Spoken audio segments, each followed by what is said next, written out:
Terima kasih Anda kembali di Kabar Pagi pemirsa. Hingga kemarin ribuan jiwa masih terdampak banjir luapan Danau Limboto di Gorontalo dengan ketinggian air bervariasi 1 hingga 2 meter.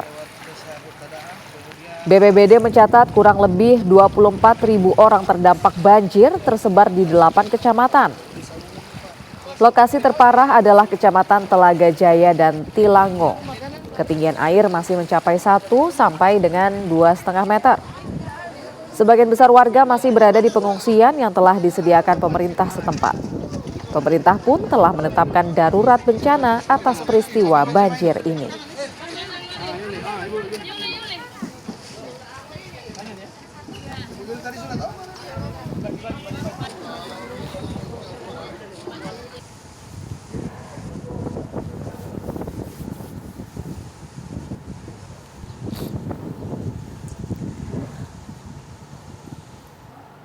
Untuk mengetahui kondisi terkini terkait dengan banjir Gorontalo, pemirsa, kita sudah terhubung dengan rekan Kadek Sugiyarta. Selamat pagi Kadek, silahkan dengan informasi terkini dari lokasi Anda. Ya, selamat pagi Indi dan juga pemirsa. Memang hingga saat ini banjir masih merendam sejumlah wilayah di Kabupaten Gorontalo yang menjadi lokasi terparah hingga saat ini yaitu Kecamatan Tilango dan Kecamatan Telaga Jaya juga Kecamatan Limboto. Namun yang menjadi lokasi terparah itu yaitu di Kecamatan Tilango. Hingga saat ini ribuan masyarakat masih berada di lokasi pengungsian dan saat ini saya berada di salah satu posko pengungsian yang berada di Desa Timbonu yang berada di Kecamatan Tilango, Kabupaten Gorontalo. Di lokasi saya mengabarkan ini hingga saat ini masih ada ratusan masyarakat yang mengungsi di sini karena kondisi rumah mereka masih tergenang air hingga saat ini mencapai 1 hingga 2 meter di dalam rumah mereka. Dan untuk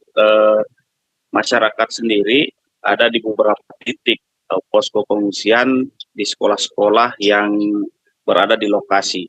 Dan dapat kami informasikan juga bahwa hingga saat ini sejumlah sekolah tercatat ada 44 sekolah yang tersebar di 7 kecamatan yang berada di Kabupaten Gorontalo itu juga terdampak banjir sehingga sekolah tersebut hingga saat ini masih diliburkan dan untuk sekolah-sekolah yang terdampak banjir tidak begitu parah itu dijadikan posko pengungsian karena mengingat hingga pagi ini masih ada ribuan masyarakat di Kabupaten Gorontalo khususnya di Kecamatan Tilango dan Kecamatan Telaga Jaya masih harus mengungsi karena rumah mereka belum memungkinkan untuk ditempati. Ini.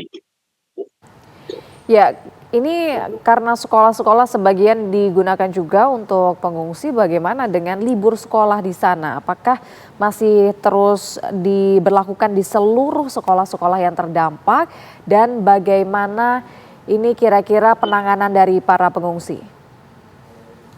Ya, memang karena banyaknya pengungsi yang harus membutuhkan tempat yang cukup banyak sehingga sekolah-sekolah yang terdampak namun ruangan kelas tidak tergenang air itu dialihkan menjadi lokasi pengungsian oleh pemerintah daerah. Kemarin kita sempat mewawancarai Bupati Kabupaten Gorontalo menyebutkan bahwa memang sekolah ini akan diliburkan hingga rumah-rumah warga yang berada di Kecamatan Tilango ataupun di Telaga Jaya ini sudah bisa ditempati kembali seperti itu. Indi. Ya, ini untuk para pengungsi, bagaimana dengan penanganan mereka? Apakah mereka ini sudah mendapatkan keperluan, kebutuhan sehari-hari yang mereka ini biasa gunakan? Kadek. Ya, untuk kebutuhan para pengungsi memang pemerintah daerah telah menetapkan tanggap darurat sehingga makanan siap saji, selimut ataupun tempat tidur lain kebutuhan dan juga kesehatan mereka itu sudah disiapkan oleh pemerintah daerah. Di posko pengungsian kemarin kita sempat berbincang-bincang dengan beberapa pengungsi mengatakan bahwa mereka sudah mulai mengalami gatal-gatal, anak-anak ada yang mengalami muntah-muntah, namun pihak medis tim medis yang dikerahkan oleh pemerintah daerah sudah memberikan pelayanan kesehatan bagi para pengungsi yang mulai mengalami gatal-gatal maupun muntah-muntah tersebut. Ini.